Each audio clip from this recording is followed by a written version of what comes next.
don't dip your toe, cannonball into your next endeavor because you got this. The hardest thing is just to start. And so just start. That's Rachel Rivera and Claire Ouchi of The Weekenders, and this is the Powerful Ladies Podcast.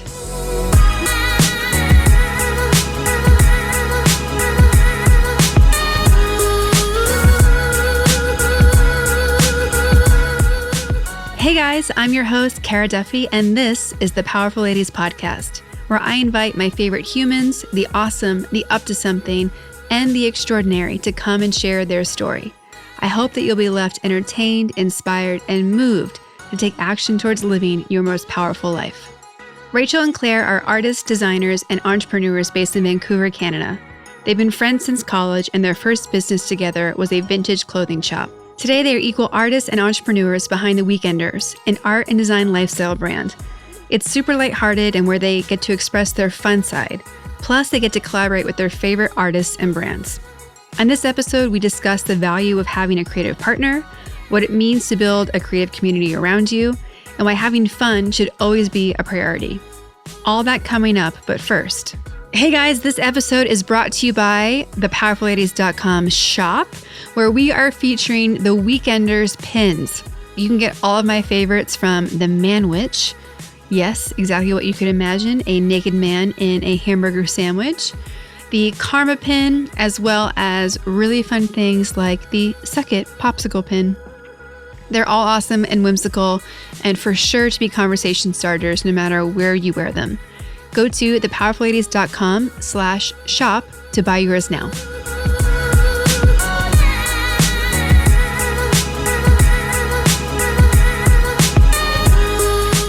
Well, thank you for being on the Powerful Ladies podcast.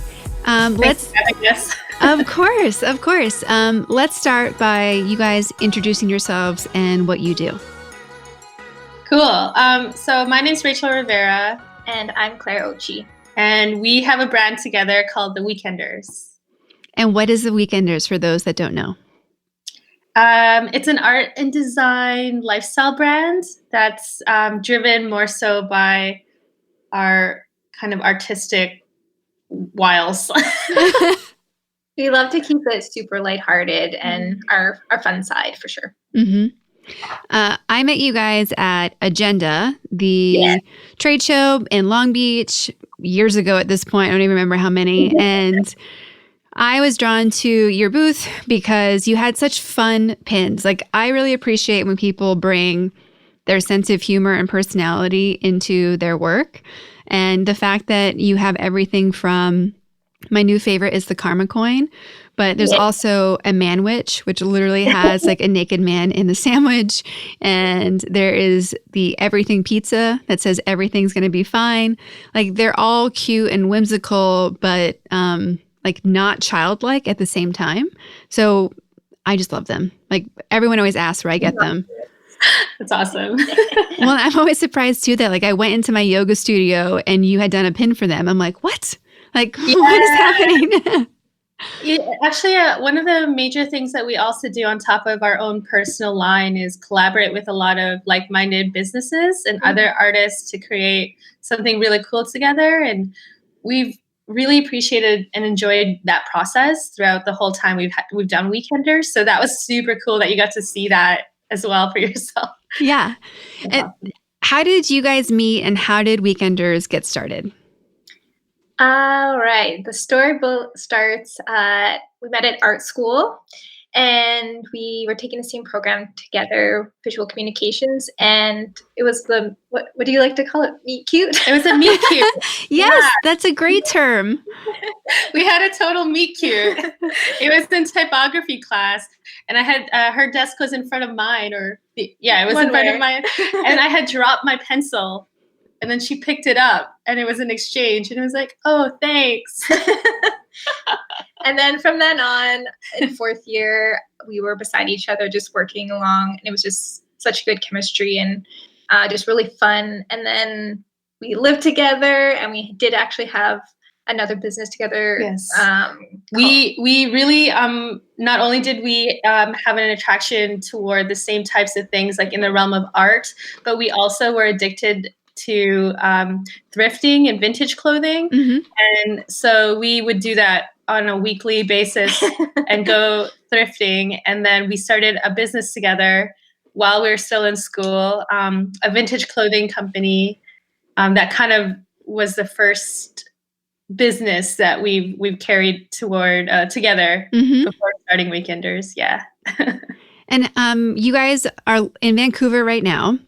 Yes. Are you from Vancouver originally? Like, where did you guys grow up and how did you become designers?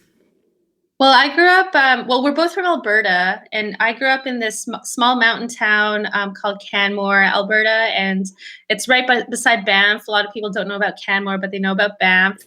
So I always say that. And then I went to high school there, and then I went to, I moved to Calgary to go to ACAD art school.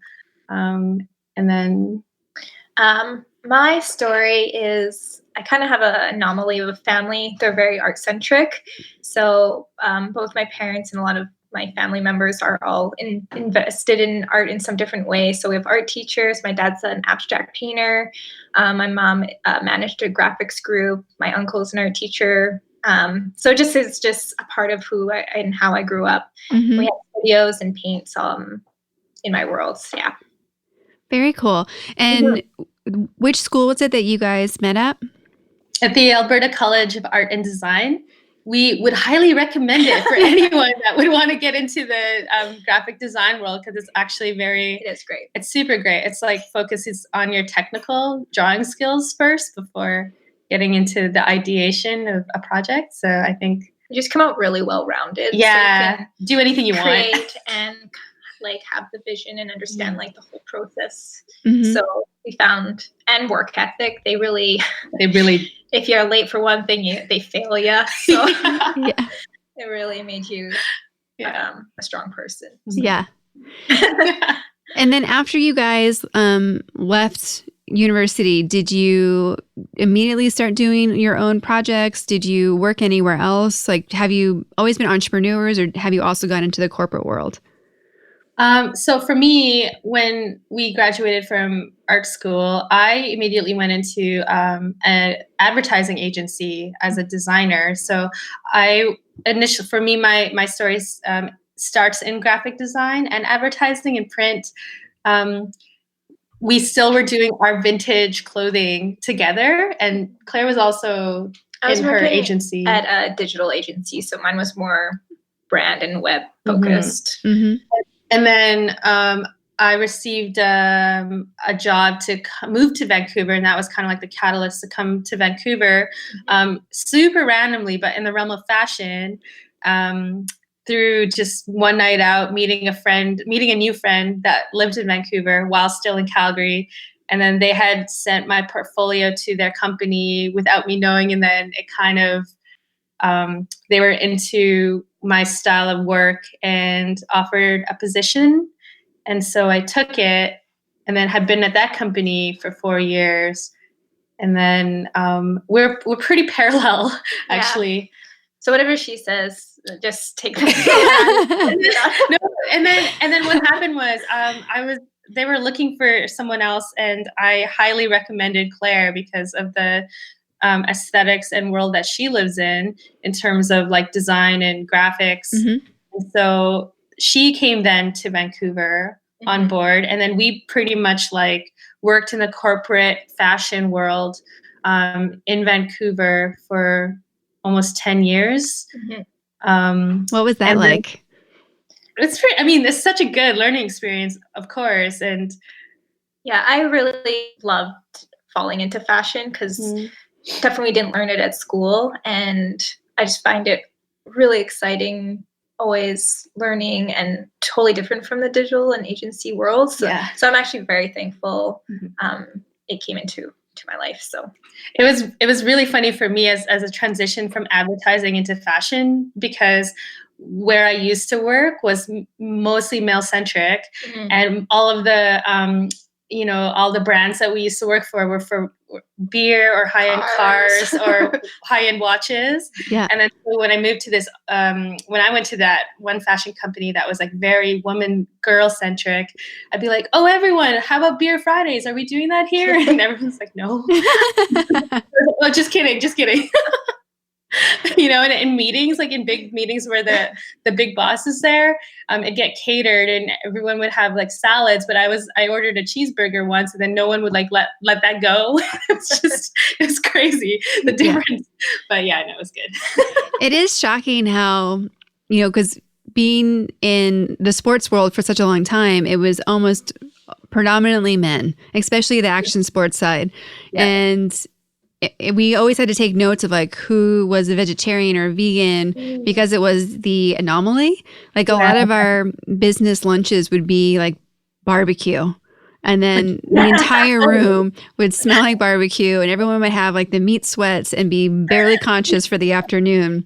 But it was a lot of like eating meat and drinking beer and let's go skateboarding, which nothing wrong with those things. But it's very different.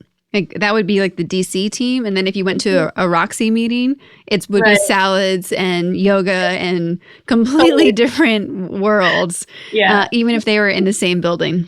Mm-hmm. It's so true. It's so true. It's so interesting, how different companies, and it just cultivates a different culture for sure. Yeah, and values. And the set of values and how we would just meander through it, Mm-hmm. Yeah. Cause I think, you agree, like we all like all of it. Yeah. Right. Not just funny, just one direction. Yeah. The contrast is very evident. Yeah. Yes. Yeah. And we would even have like a cross brand, like a Christmas party or something. And you could tell like who worked for the skate company, who worked for the surf company, who worked for the girl surf company, like what people wore. And like the DC team, we'd all roll in and we're like black head to toe. Like didn't matter, male, female, it didn't matter. And then, the Roxy group was definitely more of like a boho beach chic look. And you're like, how does this happen? Like it's such an interesting study on communities and cultures that just kind of happen on their own. For sure. It's so intriguing. I'm so fascinated by that and I love it. I love it so much.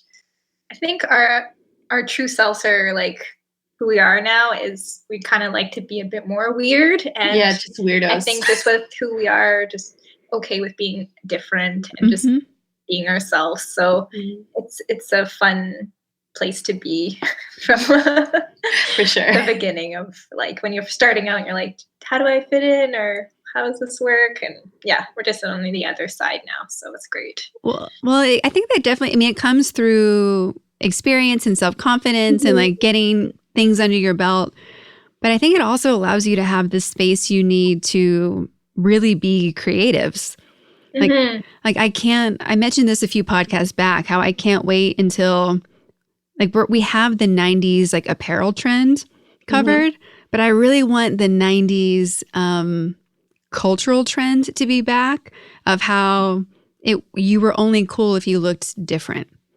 Like I miss so true. There's so much uniformity right now and I miss that time period where people were really pushing and experimenting and trying to look different and to really say how they had a different voice.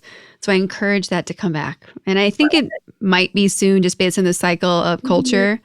It's usually a reaction to all the things that are being talked about now in regards to like status and wealth and those things. So yeah, I feel like it's percolating. I think it's around the corner. I'm excited for it too. Yeah. Well, because it's so creative and fun and it causes different people in music and just stuff to come together. Yeah. What's the creative and entrepreneurial scene like in Vancouver? It's interesting because for us, like how we mentioned before, a big thing that we want to do with Weekenders, and because initially we felt that was slightly lacking, was cultivate more of a community or creating events or opportunities where other creatives can come together and and do something really interesting. So for instance, we're really also not just like tied to specifically only art, but other forms of creativity like music, and food, like, or, you know, like anything in the realm of that. So creating these events where we combine all of that is something that we're super keen on. And we successfully did an event last month that was art music, where we had local musicians come and play, and other artists, as well as our brand, be there as like a little pop-up. And then there'd be live art painting as well.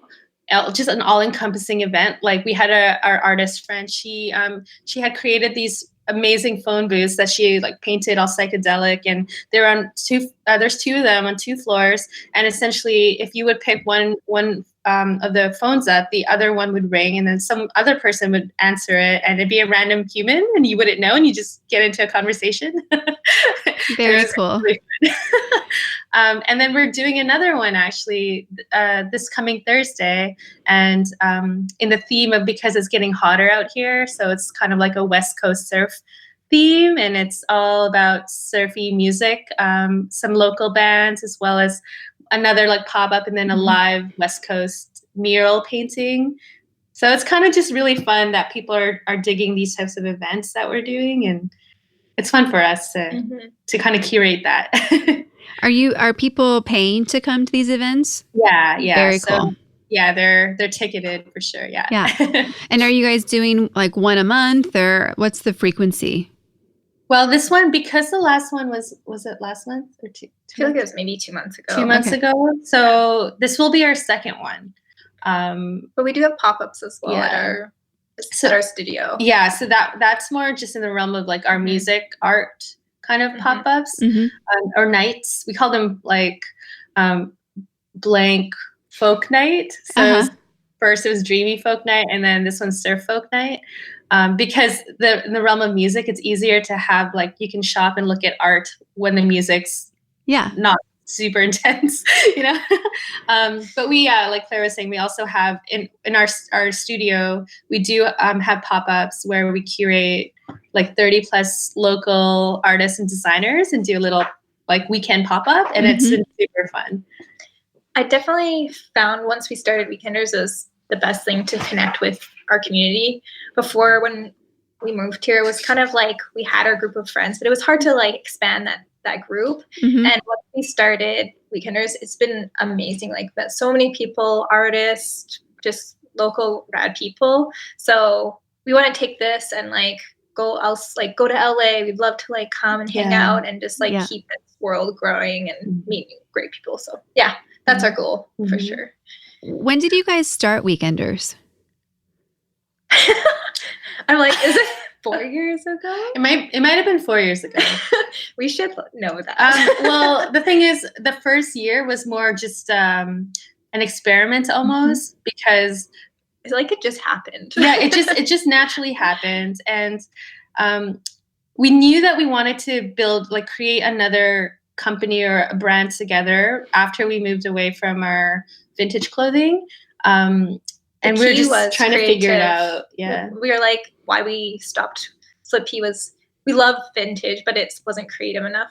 So definitely that was important for our next project together. And the way that Weekenders happened was, like for me, I used to collect, like I used to go out to do road trips and travel a lot just for fun, and going to different cities. And, you know, you get those pins, like the city pins. It's like collecting spoons. Yeah. Spoons. And then I had my kind of like I had a dog, and he passed during like my formidable teenage years, and I was gonna get a tattoo of him, and then Claire was like, maybe let's just make a pin. You don't want a tattoo. I even talked to my mom about it, and she was like, well, what if you get another dog? And then I was like, well, I'll just start a sleeve. Yeah. That would be adorable. A sleeve of puppies. Yeah. And then, so instead we made a pin, and the first pin was our All Dogs Go to Heaven pin. And that was a Todd, and he's got it like on our website. It has a little story of him and like a little photo of him as well. And this is like his homage. And that's what was a catalyst. He lives on forever. He lives on forever. Not on my body. Yeah. So. Your mother is relieved. Yeah. Completely. And so many people listening are in the process of starting their own thing or thinking about it. From when you guys started to when it started being like profitable, like how long did it take and what was that like for you guys? Just, it's a lot of work. I don't think people realize all the different spaces you have to actually touch to make a business work. So definitely was a growing time for us, as well as just like making it creative, but then covering all the boxes. Mm-hmm. I think too, so we're both coming from an artistic background, right? And then that's different. Having, the corporate design experience that we've had really has helped in the realm of timelines and realistic, scheduling in terms of working with vendors and their capabilities and those needs. And just in the realm of product and supply. And, you, like how Claire was saying, you wear all the hats, it's just the two of us. And not only are we creating the content and the artwork and the product, but we're also our own, we're our own producers and managing the vendors and working with our shops and working on the marketing. So it's kind of like you're literally every aspect of a business. And it's just very, that's, I think, the part that I would take it from the perspective of an artist, because that's how we frame ourselves, is knowing that if you're wanting to create a business like similar or like what we have, it's a lot of definite like fitting in multiple hats. Yeah. I think why it works so much though is we're both obsessive with work. We're both work obsessed. We both just love the same stuff, same pace, and like really fast. Really fast. I switch hats. So I think also if you're going to find a partner to work with, which is hard to find, just making sure those like really important things are aligned. What would those things be? Work ethic. I think knowing that there's a balance. And for real, I think a lot of it lies in the complete 100% respect of the other person, because I do know some other people that are in a similar situation. Like they started their own brand and they have a partner, and then you kind of hear like certain stories about how there's maybe an imbalance of work or etc. And it causes, issues obviously, and just being really real and hyper aware of those things and not beating around the bush and just being like, oh, let's balance this out. Definitely where we have like those tough conversations that we need to have. And it's not tough almost. It's almost like, what I'm saying? Like it's like how our collaboration is. It's kind of like just real. Maybe. Yeah. She's like, hey, let's do this. And then it's like, yeah, you're right. Let's. But you say all the things you have to say. It. Yeah. Mm-hmm. Yeah. Because whether you have one pin or 1,000 SKUs, you still need to do all the same steps to sell the one.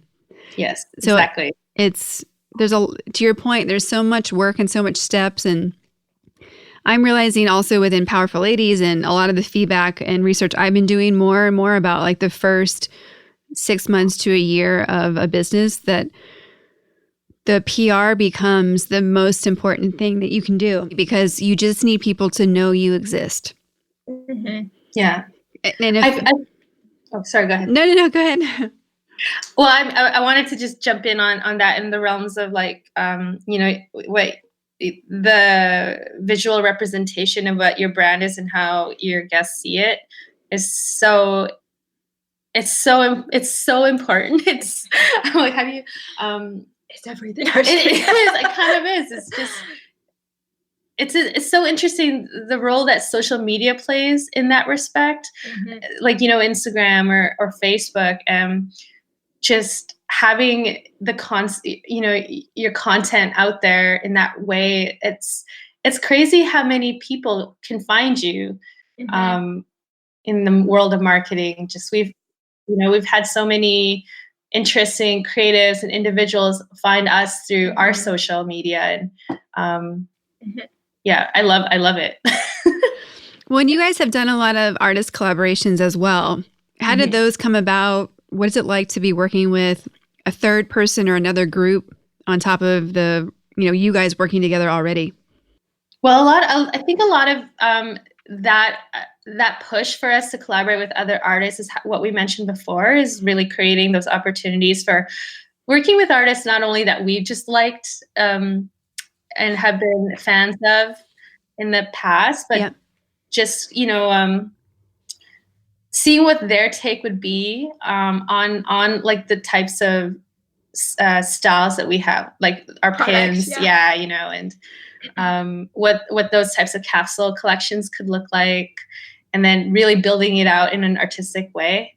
And definitely happens organically in different ways. So it's like, could be an artist that we meet, or we are searching out certain artists because we love them, and we're totally open to both ways, just as long as we're vibing and we can see the potential. Like, we worked with some artists that are not from Canada, and we worked with local artists on doing we worked with 11 artists locally to create a group show. It was like a pin and poster show last summer called No Bad Days, and it was this epic fun. Epic event, and just having to have the opportunity to collaborate. Like, we worked with a local screen printer to create the posters, and worked with our friend's store here, who's like they have an amazing store / kind of gallery space to have the event, and just having all the artists be a part of it was seriously so fun. Well, and when you get all that energy and momentum going and people all coming together, there's something that's just, it's so nice to be collaborating with a big creative group, but there's also more fun when you don't feel like all the pressure's on you.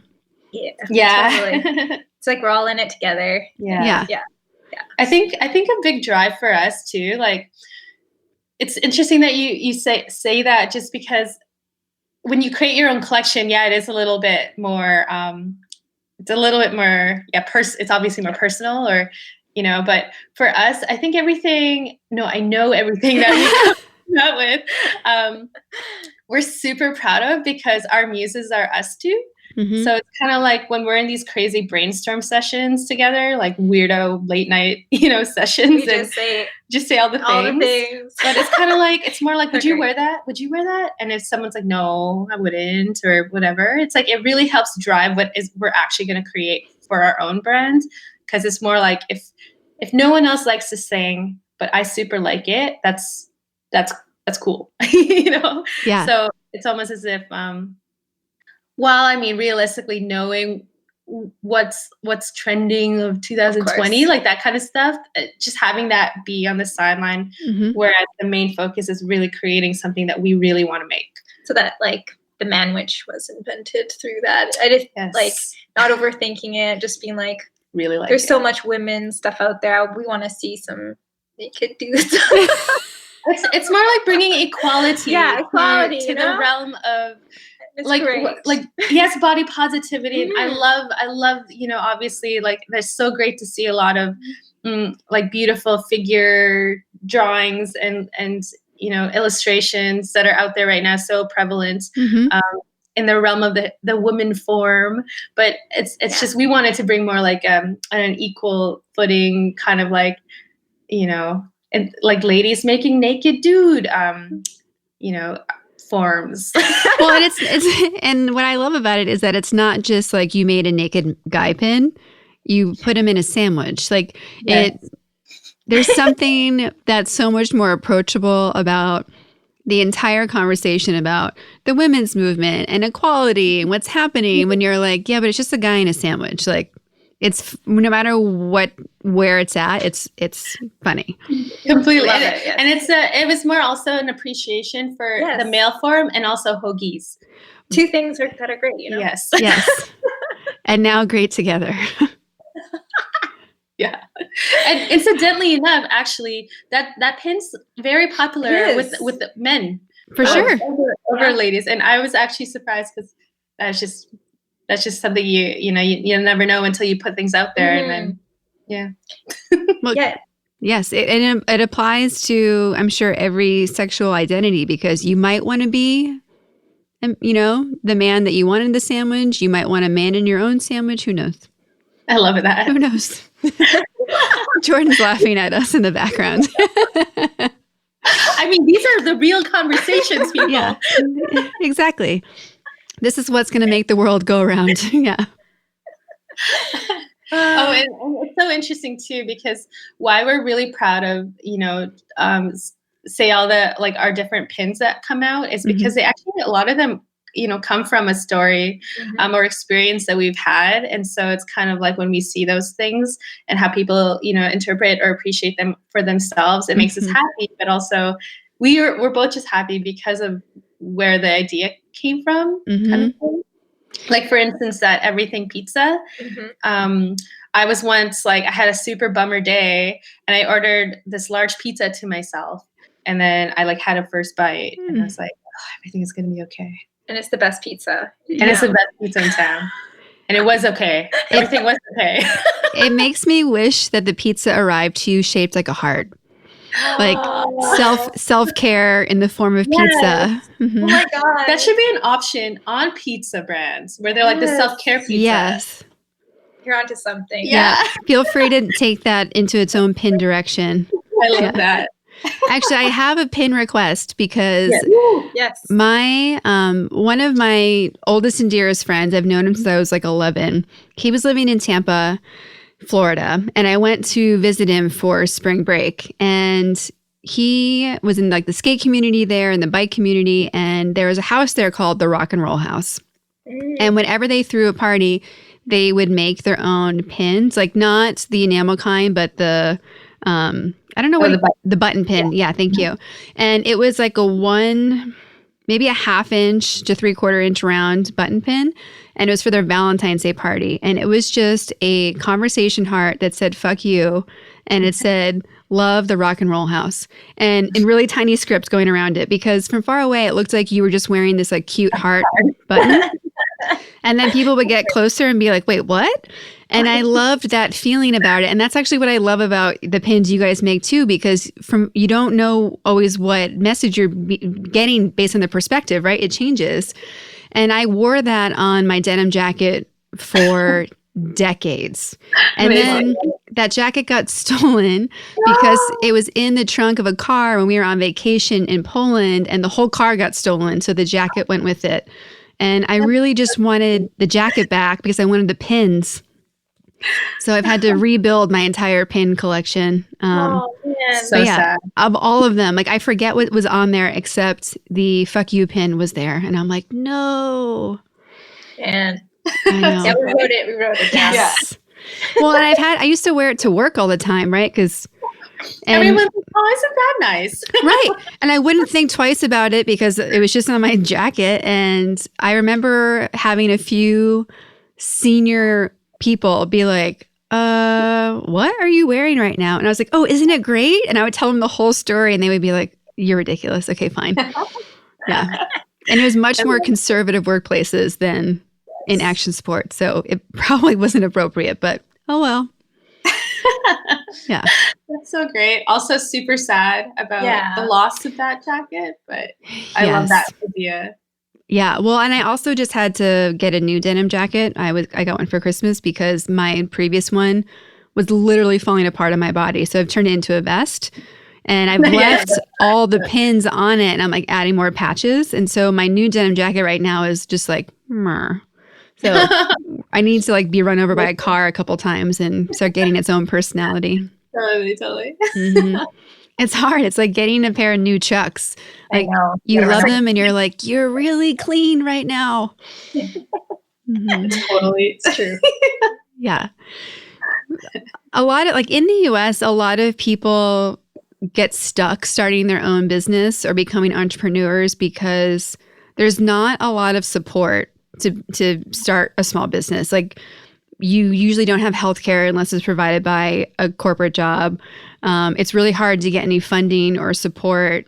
And people just don't really know how to begin all the time because the more common approach is to go into a corporate type of career. What is it like in Canada or in Vancouver in general? Like, is it a good incubator for startups and people who want to spend their life being freelance or creative? Just trying to think about this for a sec. I think there's a couple perks of living in Canada. We do have healthcare that is not overly expensive, so we do have like certain nets that are there to protect us. I think it's just doing it the way to build any business up. It takes time. Like, we started it a little slow at the beginning, and then really while still working at the corporate jobs. Yeah. And jumped off in a place where we had footing and we had it big enough where we felt good.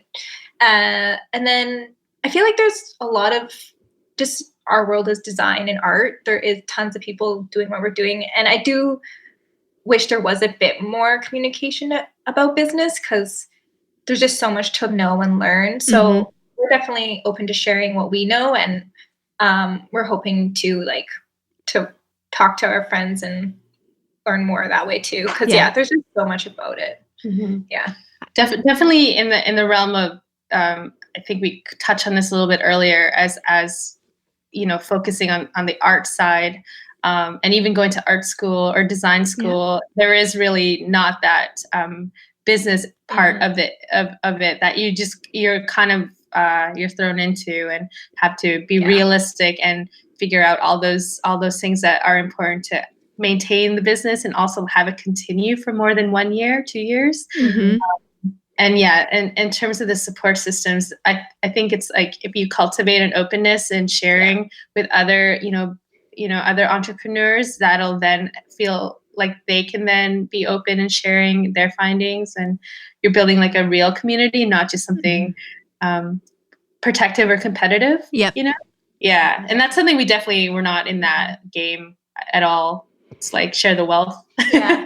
We all can rise together. Yeah. Rise together. Yes. That is such a big mission on Powerful Ladies. And with you guys sharing that, I see an opportunity for us to come up and do a Powerful Ladies for Business for Creatives workshop. Ooh, that would be so fun. Yeah. Okay. Yes. Oh, yeah. Yeah, more of that. Love that. For sure. And it's super great. I mean, even you can see, there's certain workshops that I've seen pop up, like just here in Vancouver, like grant writing workshops, or like for the artist, or business specific for the artist type workshops. It's just it's great to see that those opportunities are popping up left and right a little bit.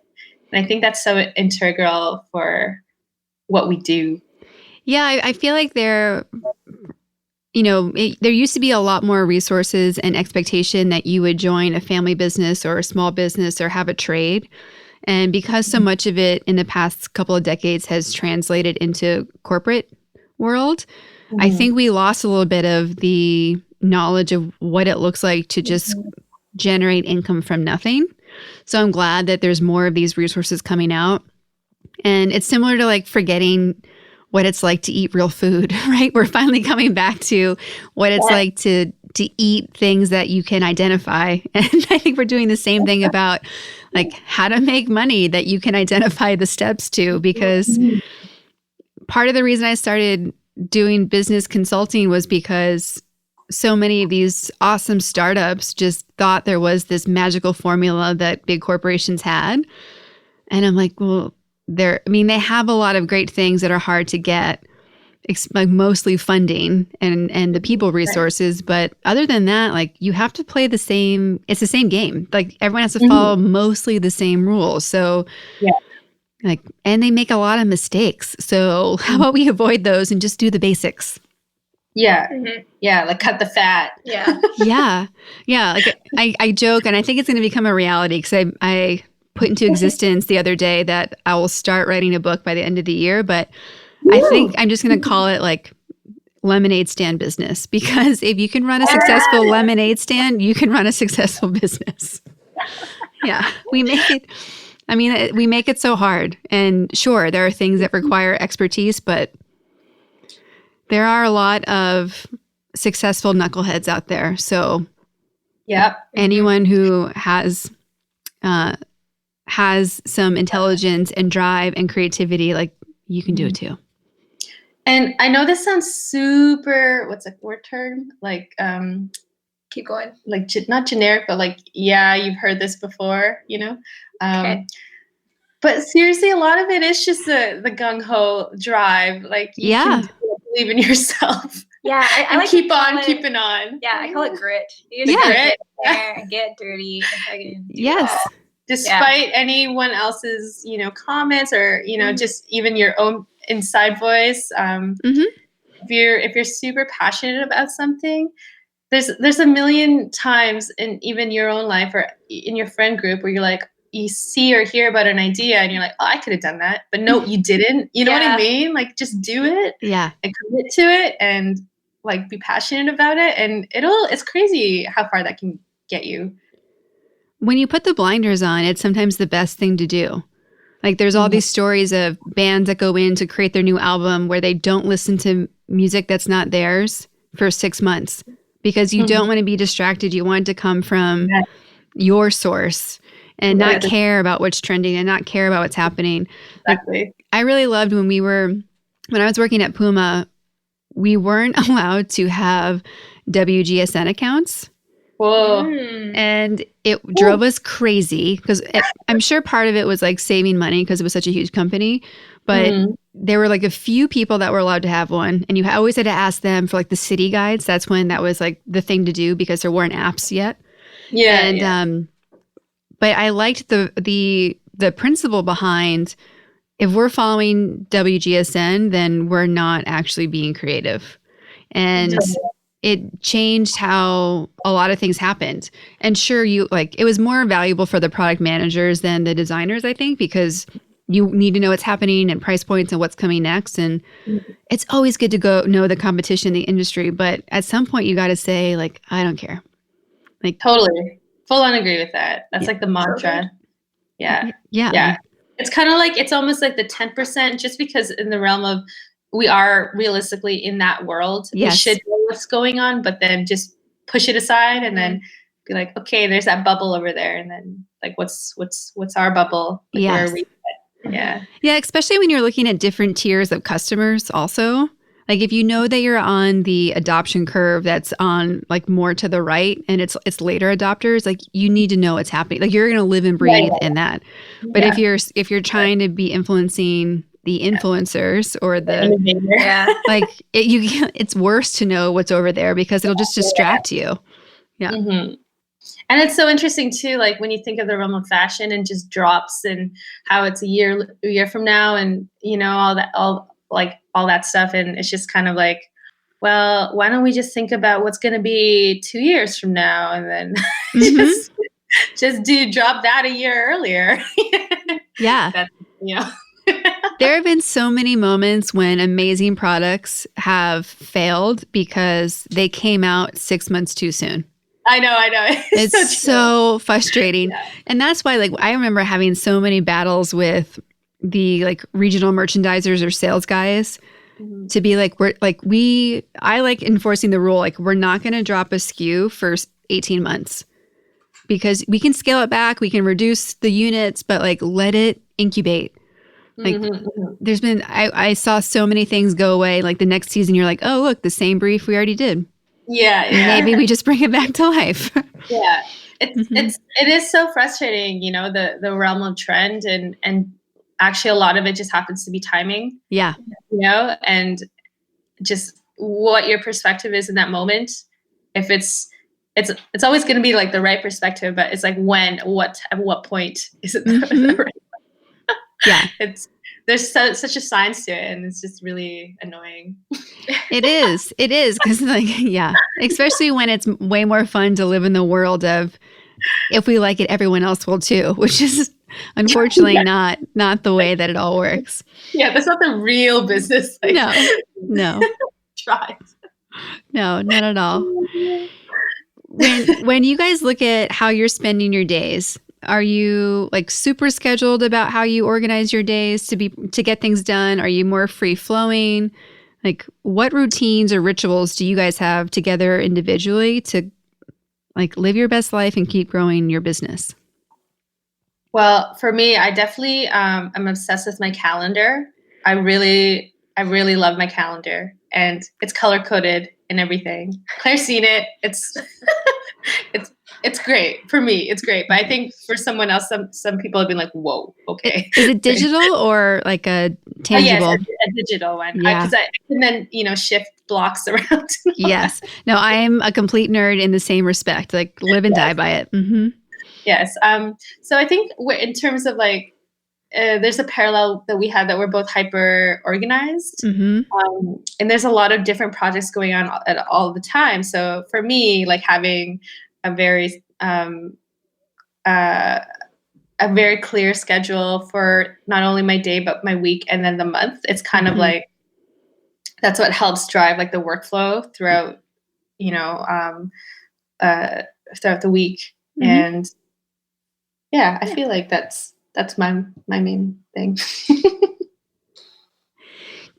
Usually people don't say that they are creative and hyper organized. It's like a mixing of left brain, right brain. Totally. Is that something that you learned, or that's just who you guys have been always? I mean, I'm super a weirdo with that kind of like collection. I like to collect. Mm-hmm. Like before Pinterest, I was collecting, I don't know, just your own version. My own versions. And before Instagram, I had like a collection of albums, and with magazines, I would just cut up certain things and literally say they were all gray pictures. I put them in a gray sleeve, and just they would go nowhere. They were just I just need personally, I don't know. I'm a weird collector of. I need to organize in a sense. I have whole binders of magazine tearouts and notebooks and journals. Yes. I miss it a little bit. Well, I like the digital thing because then you can create endless. Yeah. I like both. I still end up doing both. Like I get stressed out when I find piles of magazine bits all over like my workspace. But I do like having visual boards in front of me. Like I I often will take a huge Post-it, like the sticker kind you can put on your wall, and I'll divide it up into blocks and have smaller Post-its, and like that's how my brain works. Like I think we're cut from the same cloth of totally of weirdos in that sense, but like that's how it works. And once I map it out in real life, then it's easier for me to map out into a deck or a spreadsheet or something else. Cause I need to, otherwise I would cut and paste in a spreadsheet to the point where I would like go insane, or in a deck or in Illustrator. And it's not as easy. It's just, and there's something really satisfying if it's like a to-do list where you can take that Post-it off and like crinkle it up and throw it away. Yes, the check mark. I'm all about the Trello. Yeah, Trello. Oh yeah, I'm days. I'm Asana obsessed. So yeah, but Trello's. Oh, sorry. Go ahead. No, but Trello is better. Is that the one that allows you to like do your invoicing and things through it as well, or like track client information? I've never done that through Trello. Okay. I've mostly just created like group boards and lists and all that jazz. I think there's definitely that aspect to it though, but I personally never used it that way. I'm looking for one that combines Pinterest and one of those together. It's a dangerous game. I feel like it must exist. I hope it does. I don't know if it does. It's so like two worlds colliding. It's so funny. I think it's really important to be organized. It's super important to be organized. Yeah. So that you can like really focus on the. We always work backwards from a timeline and really always logically space it out and have those deadlines for like when we need stuff. So because then when you work on something, you're not thinking about, oh, is this the actual thing I should be working on? It's like, no, this is the thing I need to be working on because it's based on its timeline. And it's so easy to stay focused like that. You check mark it off and I think it's move on to the next block. Yeah, exactly. And I think it's so important when you're an entrepreneur because the structure keeps you sane a little bit. Yeah, completely. Yeah, there are times when I haven't referred to my calendar. Like oftentimes on a Sunday, I'll like look for what my week looks like, and like I'll maintain, the Monday to Friday, and just for the sake of everyone else in my life that is really healthy, an entrepreneur. Yeah, and kind of working that regular schedule. So it helps to. Yeah, it does help to maintain some sanity. Because it's easy. You could just work all day, all night. For sure. Like sometimes it happens, but like to maintain balance, it's like very important. It's super important, for sure. Yeah.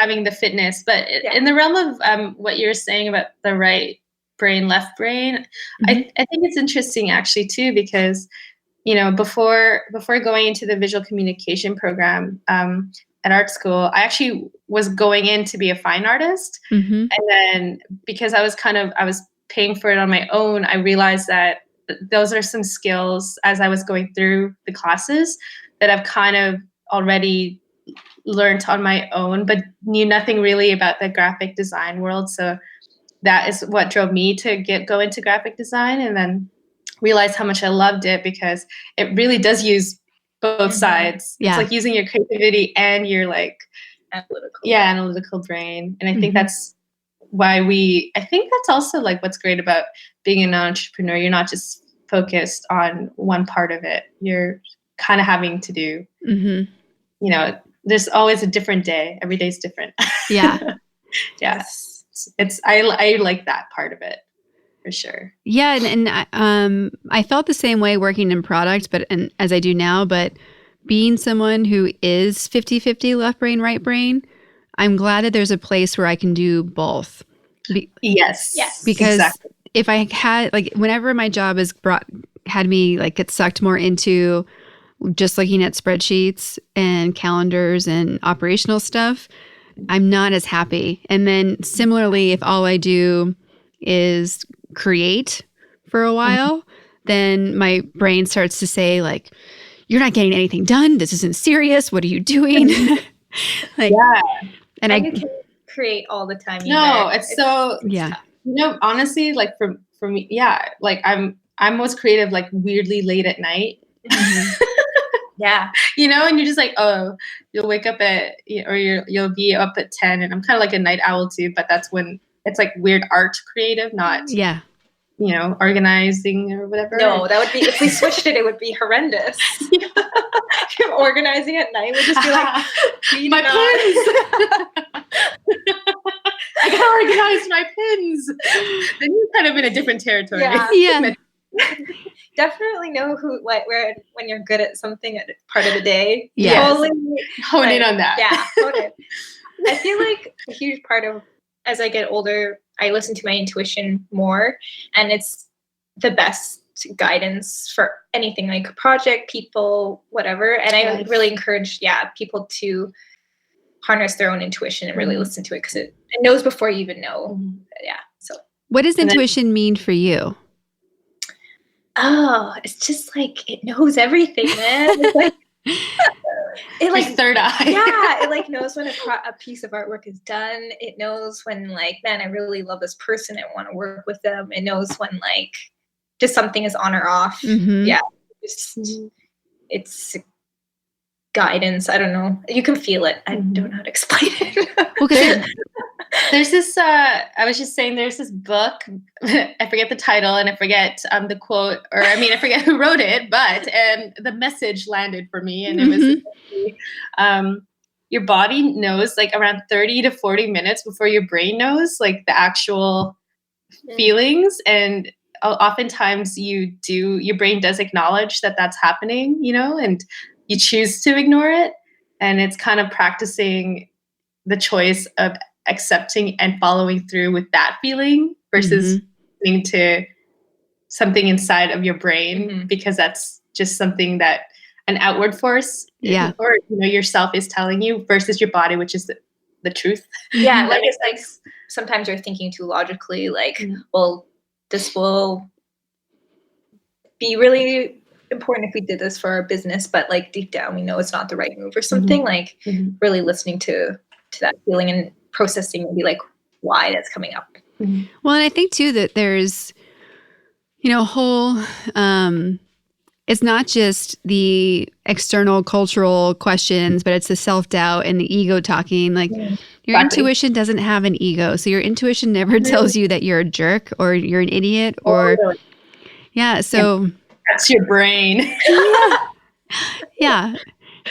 There's definitely a Jekyll and a Hyde inside that you have to listen a little bit more to. Because it surprised me how people, part of what I want the Powerful Ladies overall to deliver is that there's a lot of things talking about the woo-woo side of like finding your purpose and what you care about. And all of that has a place. And I think that we often forget to tell people like the 0 to 5 steps. We just talk about the 5 to 10. And that's why I asked you to explain the intuition a little bit more, because there are some people who don't feel like they have intuition or can't separate their intuition from the other noise in their head.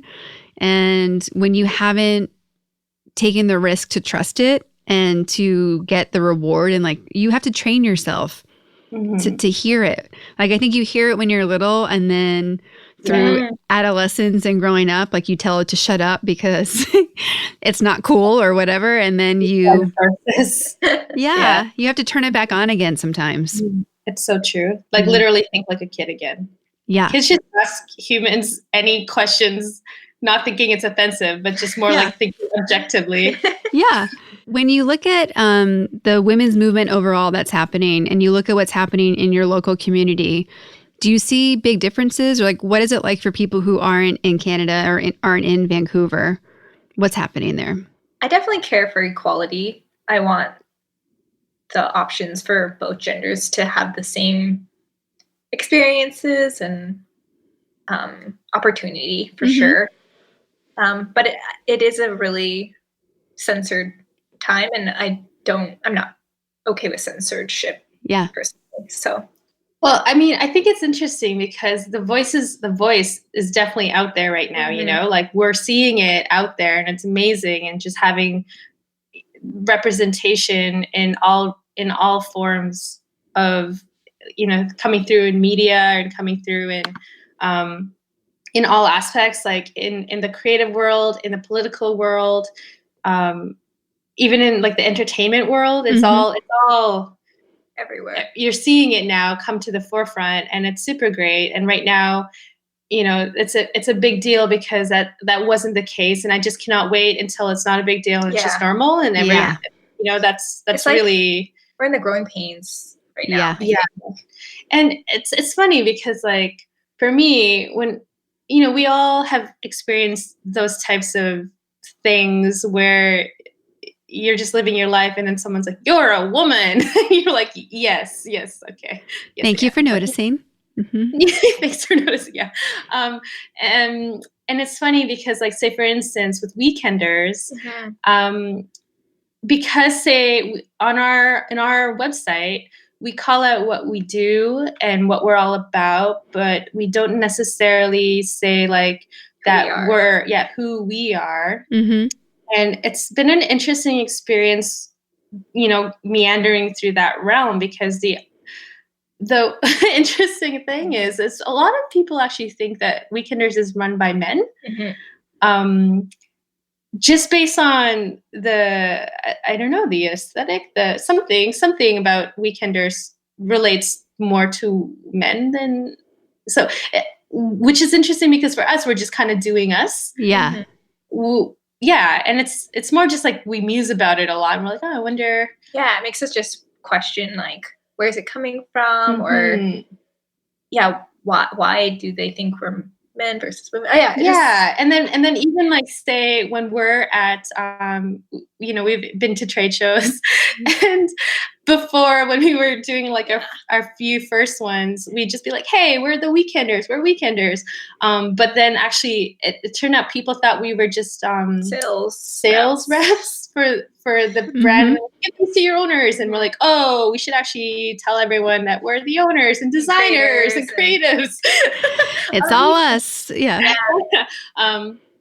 So that's been an interesting thing that we never once considered. It's kind of like asking the child the question, or the child asking the question versus, an adult. It's kind of like we already assume that people would think we're the owners. Yeah. But actually we're what's it called? The girls reps. Even the promo girls. Right. We got promo girls once. And I was like, oh, that's crazy. Okay, nope. Well, I wonder if that has to do with your gender or the fact that you guys are young or look young. Right. Yeah, there's something. There's something there. It's wild. Because it is wild, right? Yeah. It's more something like we're musing about, but in the realm of, we're so stoked to see, like how women empowerment and just like how equality and being okay to do anything, like we should all be on the same level, is like so much out in the forefront, and how that actually relates to what we do with our brand. There is definitely that correlation. And sometimes you do see the discrepancies and you're like, oh no, this is actually, this is the reality of what's happening. Yeah. Do you guys identify as powerful ladies, or does that? Yes. Okay. Hell yeah. My mom's like the most powerful lady I know, and she's like the strongest woman ever. And from there, that was my hugest muse. Like she came from, like the roughest kind of starting point, and having like to know where she came from, and like really drives me as a powerful woman in the realm of like, not against men, but just in the realm of, you can be a strong woman despite your circumstances. And in the realm of men versus women, like that. Yeah. And I don't know why it's always been in me, even as like a really young child. I wanted to prove that girls could be like boys, and I would always play like the rough sports, and was like one of the two who would play with soccer or football. We're the same like that. Yeah. And I just like, I could tell from a very young age that it wasn't the same. And was just, I feel like I've been trying to like, not prove it, but show people like, you can't believe it till you see it. Yeah. That it can be like that. So I think just from the beginning, it's been ingrained in my personality. I don't know where it came from, but it's totally always been there. Yeah. Full of moxie and grit. Right? Definitely. Yeah. I remember getting so mad when people would say, like, you can start on like in golf, you want to use the girls' tee? And I'm like, ew, why? And then I never understood why that ever existed, because they're the same. Right. It's like, I don't want to win knowing I cheated. Yeah. Like, that's how it occurred to me. I'm like, or like playing basketball, and like if we did like horse, it'd be like, here's the girls' line. You're like, what? No, I'm not. Well, and I don't even like, it's wild. And even literally the same. It does though. It comes up in little spots all the time, and it's not like you're a woman because of this. It's just it's like little things. Oh yeah, that you hear. Obviously, you're gonna use that one because you're a woman, and you're like, what? No, I'm gonna beat you at the boys' line, and then it's really a victory. I think we would all been besties. Yeah. Seriously, we're actually going to go play basketball later. Ooh. And we're going to play some horse, maybe some 21. We'll see. Yeah. No, I'm just kidding. This is the boys line. I'm totally kidding. 100%. Equal, but it's just funny. Yeah. No, it is so interesting, right? Like for, the thing is, it's happening, and you want to pretend that it's not happening because you just want it to be just the same. It should just be the same. Yeah. And so it's kind of like, and then if you put a light on it, is that like not just lighting up the fact that it's different, I don't know. I'm kind of, It's like, how do you navigate through what's yeah, happening? in a powerful way. Yeah. Yeah, without being Mm-hmm. kind of like the Yeah. There's definitely ways person. of making people understand in a Yeah. better way than just making feel stupid or like an asshole or something. When you guys like look at where you want to go next, what's next for you guys as individuals, as a team, and for Weekenders? Well, we definitely throughout this process, we've really been enjoying the artistic collaborations that we've been experiencing, not only with other artists, but just in the realm of having us be the duo Weekenders that then creates these artistic events or bigger projects. Like for instance, we're actually going to fly to Calgary, and there's this really amazing market that our friend runs for 10 years now called Market Collective, and we're going to paint the indoor skate park. Awesome. Yeah. And then we're gonna kind of do like a cool promotion kind of like video of they're gonna have like an exhibition, I think, with some skaters, and we'll have them rep some Weekenders like while being on the, just like being on the art. And I think just getting out there more, like doing collaborations that are Kitty's back. With not just in Vancouver, we want to get out there and do murals and connect with other artists and collaborate in a bigger space. I know, like larger movements. Yeah. Last year, with Market Collective, they did like an amazing musical stage, and then we had our jumpsuits, like them. You remember the jumpsuits? I do. They're very fun. Yeah. They were wearing them like on the stage. The performers. And then we did like a beanbag lounge. Yeah. There's like a whole area where people were watching the music, lounging on these beanbags that were ours, and it was super cool. Like those types of things. Yeah. I'm really excited to kick off the One Day of Giving events again because they're fun, and I've been working so much that I can't wait to just be more in the community instead of me behind a desk. On the scenes. Yeah. It's great because like so much awesome stuff has been happening. But just like I'm left brain, right brain, I'm 50-50 introvert, extrovert. And I definitely am like craving being with people. Yes. Definitely gives you energy. We're so similar. Yeah. It's crazy. It's like kind of like, when you love like hanging out with people. Yep. And then you just need like that exact time to recharge and then do it all over again. Yeah. By yourself and then with people. Yes. Yeah. But it's so good to like get time with your people. Yeah. Of course. Very important. So fun. I moved so much that I never really got like what home feels like. And then after I left Germany, I went to visit friends of mine that had moved to Portland who I was really close with. And we were just in their house that night, like cooking dinner together and talking. And I got like such an overwhelming, like warm and fuzzy feeling. I'm like, this is what it is. This is what home feels like. It's people. Like it was like a kid's cartoon moment of realization. Like a Hallmark movie. Yes. Yeah. And you're like, like Fuzzy and Blur turn like filter. Yes. Yeah. Lifetime movie or Hallmark Channel. Plus like the Grinch when his heart grows like 10 times bigger, like all that happening at once. Just get one single slow tear. Yeah. Yeah. Friends are like, are you okay? You're like, Perfect. Yeah. That would be another great pin. Home is where your friends are.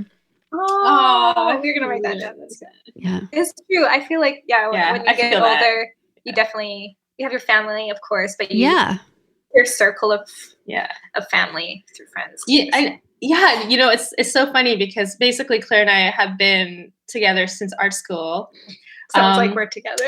Yeah, we've been together longer than our relationships with our boyfriends. You're domestic partners and you have boyfriends. Yeah. Yes. And but it's interesting because there was that short time period of the transition of when I moved to Vancouver, And then Claire was still in Calgary.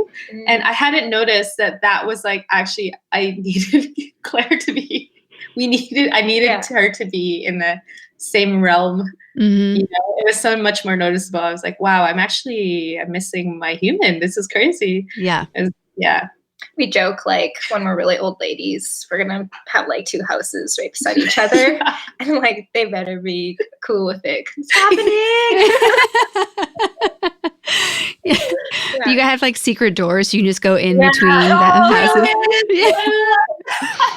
I got a flashback to the Babysitters Club when I think it was Marianne and Christy would like flashlight code to each other at night from their bedroom windows. Yeah. I love that. Why are you learning SOS? So we can do our flashlight messages. Duh, come on. I just need a beer to hang out with you. Come on. Yeah.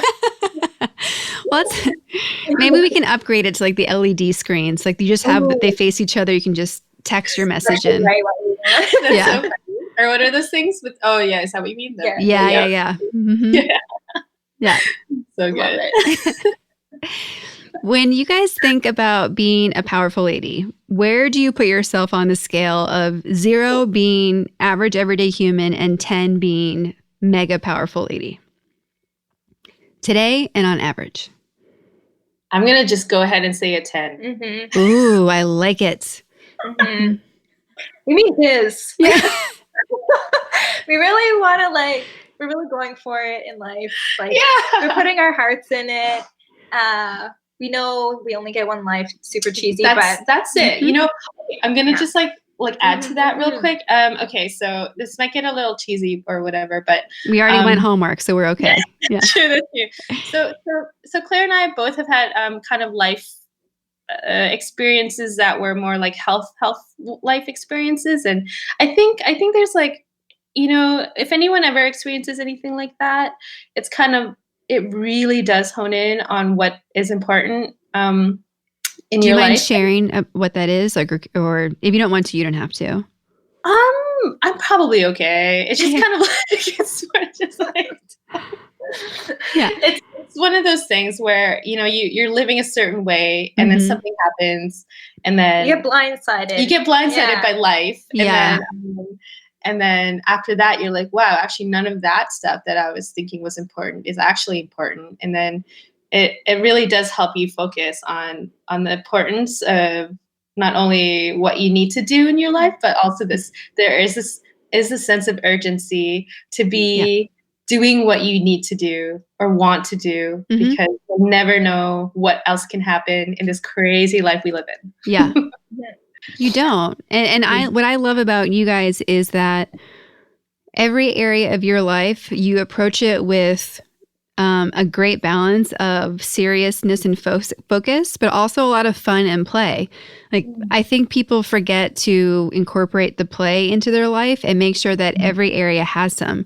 There's a great book and course at Stanford about designing your life. And the 2 professors who created it have you score your life in 4 buckets.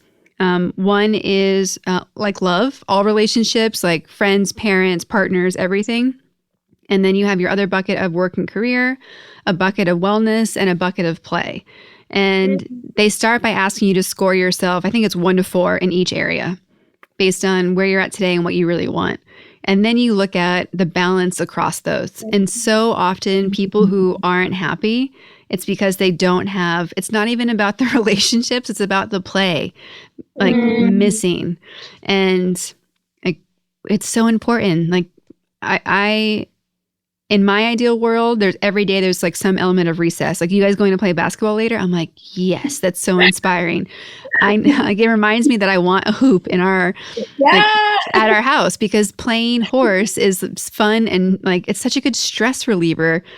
Yes. And because of our shared obsessive compulsiveness, I will stay there until I get it, and then I can move on to the next position. So exactly. It causes you to get out of whatever you're worried about before. It's so true. And it's funny because how this the sports thing happened. We have this group with like multiple friends. It's on like a WhatsApp group, and it's called Casual Sports Club. So it's just, So it's good. just whatever. Like last weekend, we all went and played tennis, but we played seriously and also rallied, but there was no points. Yeah. You know? And everyone had a flask. Like it was the whole, and that was at 10 in the morning. It's all about balance. It's a balance. Yes. You guys are slowly becoming more and more of my heroes. Yeah. Mhm. And so tonight when we play basketball, we're actually, we planned it so that it's right by the, at Vancouver, there's a seawall, and then we're all going to bike to this one court that has, it's right by the ocean. And then the sunset there, like that will happen maybe an hour or two later. It's going to be so epic. So that's what we all plan is to look at after we shoot some hoops. Yeah. I don't know if it still exists. We'll have to look. But a couple years ago, like when I first moved to California, I heard about some actresses, like cool indie ones, just wanted to have recess basically. And they organized a relaxed like women's basketball league. Oh, that sounds like a dream. It does. Well, they had all these crazy fans that like it became like this thing where they'd have like costumes and like cheering squads, and it grew to get more competitive. So I don't know if it's still happening. I hope it is, but just hearing people doing things because they're silly and fun is my favorite, because there's always, you can always find more time to do emails or to take care of other things, but you don't care about that at the end of the day. Not at all. And it's interesting. It's, I used to never do this, but I started to time, well, I mean, I time all of my, you know, when you're working for different clients, you know, and you put your time or whatever. For your hours, you can charge. Yeah, your hours, And I chart my hours. And then I didn't do it necessarily for emails and social, like marketing work. And then I started to, and then I saw the reality of my daily situation. I was like, I gotta nip that in the butt. But then since then, now I'm like, I definitely have a timer for those things to then realistically focus on the stuff that needs to happen. So you do oftentimes like lose yourself in those things, like emails and social media marketing, all that. Yeah. Even just Instagram scroll, like, you know, like the realities, you're just Well, and one of the big things I've been talking to a business client of mine is how you don't need to respond to people right away.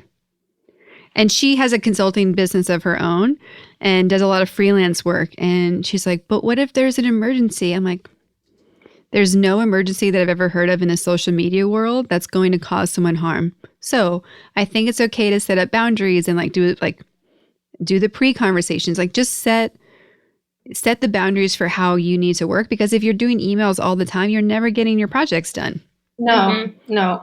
What advice would you guys give to people who are about to step out and do their own thing? What would you tell them? What do you want them to know? What do you wish you knew back when you were starting? I think for me, what I would love to tell that person, like myself at that stage, was just like, relax. You don't have to do everything all in then one day, 1 week. Yeah. It's a slow build, and that's a reality. And it'll all be okay if you stay focused and continue, because if you have a large checklist, all you need to do is focus on the top of that list, click it, and then it'll just, you know, you'll find yourself finishing that list. If you don't get too overwhelmed by the all-encompassing thing that you need to do, which is start a brand. Like, what does that mean? Yeah. I think for myself, it'd be trust myself. That'd be like, know that you can do it. And even if things are unknown, to really trust that. And there was a second one I wanted to say. Shoot. While you're thinking of it, I also want to say, I like that you gave yourself the one finger mic to announce it as well. Yeah. Really though, honestly, enjoy the process, because you'll never be in the same position that you were, you know, a month from now, 2 months from now, a year from now, you're always going to be in a different state Mm-hmm. and level, despite whether it's up or down, but mostly it's going to be up, Yeah. And yeah, enjoy that, because you're going to find yourself on a really, really fun, cool podcast looking back. Why did I leave my job for this? Yeah. And I think it's just one of those things, like, nothing's permanent too. You can there's always things you can choose to go back to or Try. Yeah. So it's kind of like, why not do it? Mm-hmm. Yeah. I still can't remember. It was really important. Yeah. We can move on. Retracted. What do you guys do for personal development, growth, and learning to keep, being your best at what you guys are creating? I definitely, I feel like I have quite a very active, hyperactive brain. And so I need a lot of exercise to relieve all of my thoughts, which are just, they're not like, or if I'm not doing something, if I'm not always in motion, it feels like I can't, it's hard to be still. Mm-hmm. I feel like it's forever learning. Yeah. I think there's always something you can get better at or learn, or new thing to get excited about, like a new product that we've never done before. Like there's always learning. So being curious is really awesome. It's really cool too, because, for instance, like we share a studio here with 3 other creatives, one of which is similar to us. They have their own brand and also are an artist, and also freelances for other clothing companies, like similar for us.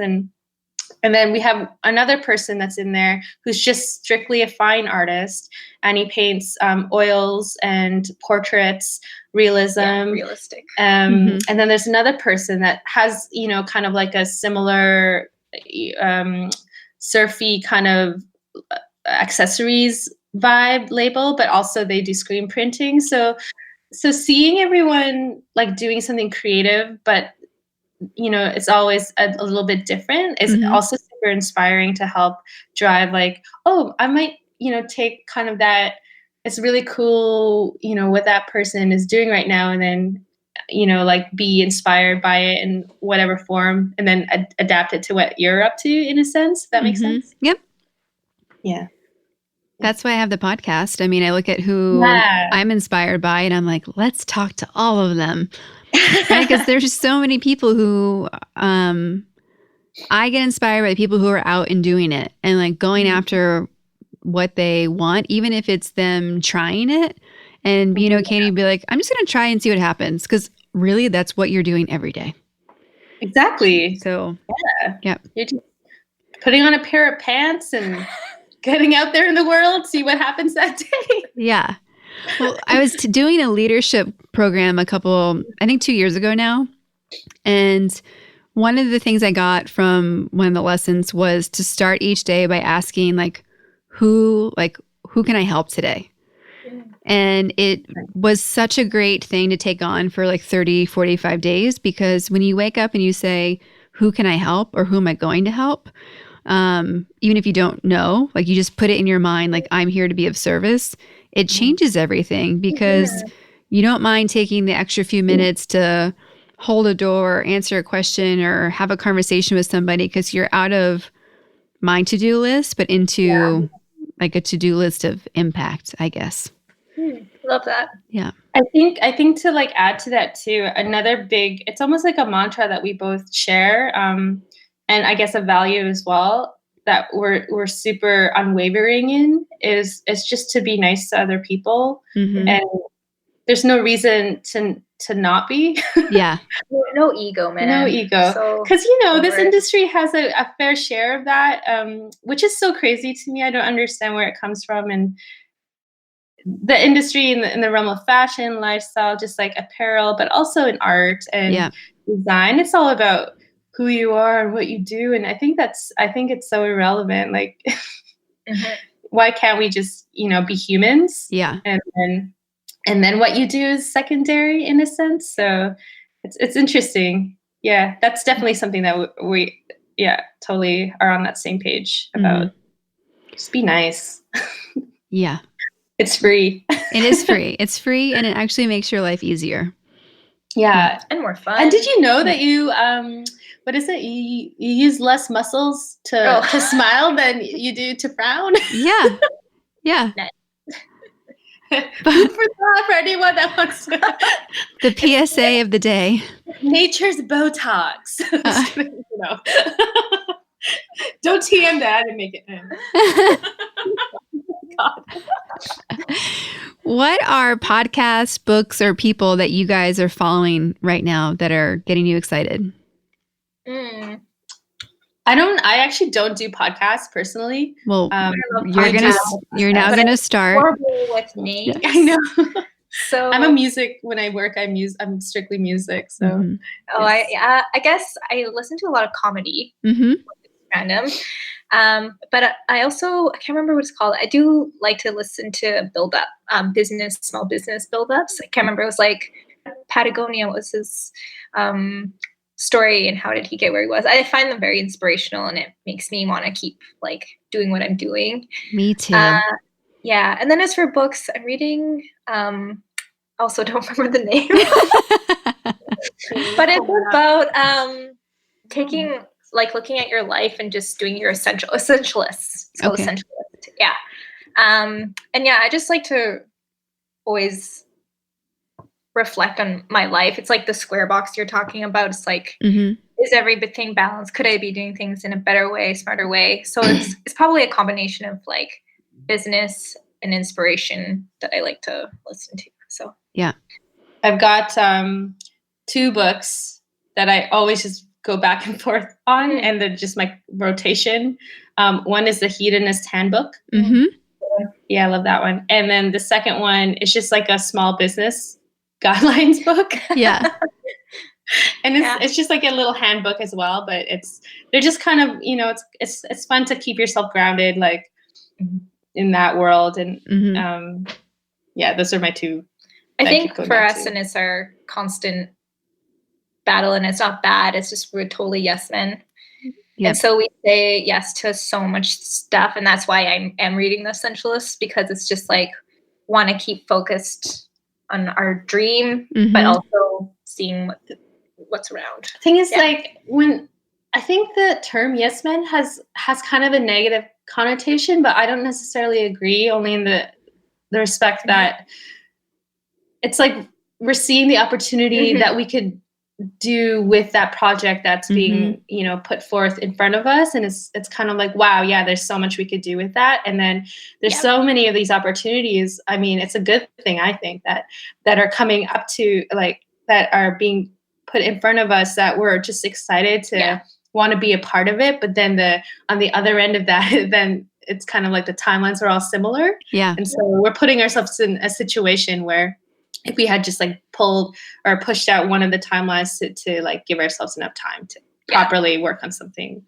like I think that's where it is. It's just more in the timeline. She explained it way better. But that's exactly. Because it's super exciting. We're totally stoked. 100%. It's just like being strategic. Yeah. Building out the calendar in a proper way. Realistic way. Yeah. Yeah, well, because it's so easy to get excited when somebody wants to do a project or collaboration or there is an opportunity.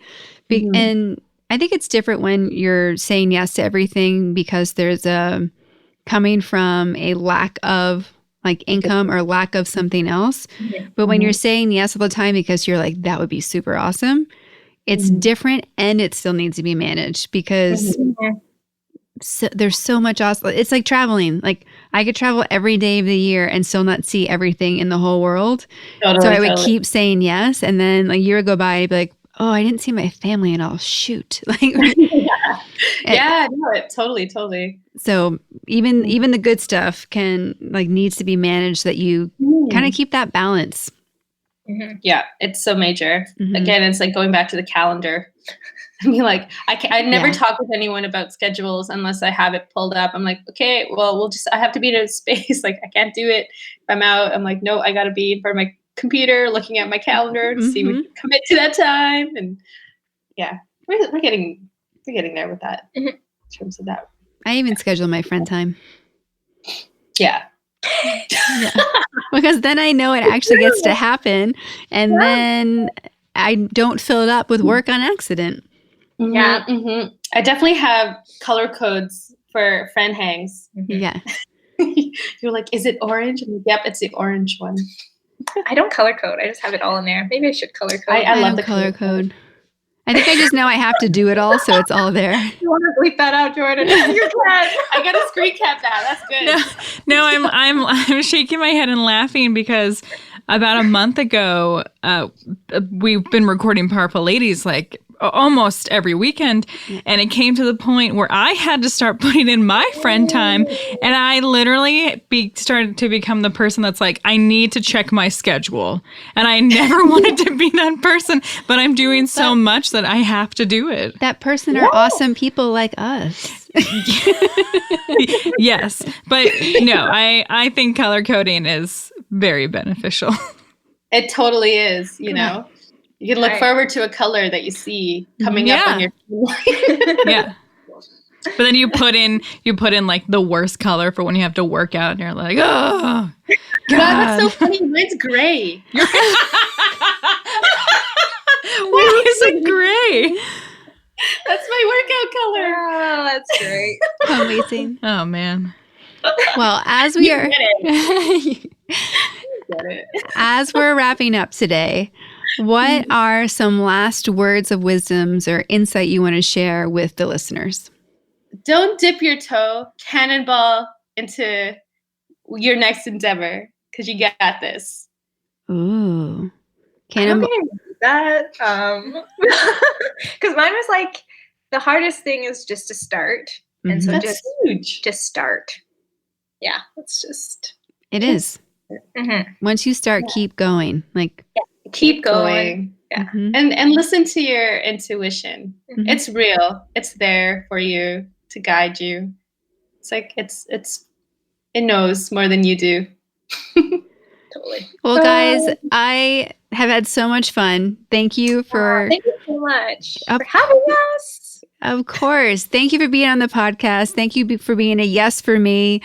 Thank you for just, being awesome and up to something. That's what this game is all about. Love it. Love what you're up to. Yeah. Seriously, so inspired always. We want to support. So Yay. And I'm just so happy we met. I know. Yes. Who would have thought that agenda just, it was unexpected and great. It's the best thing ever. Another meet cute. That's just how it happens. Meet cute. That's a meet cute. Yes. I love it.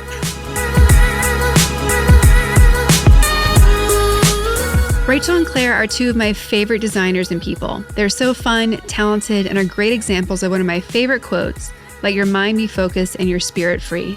Visit thepowerfulladies.com/events to learn more and buy your tickets. Also, my favorite pins from the Weekenders are available at thepowerfulladies.com/shop.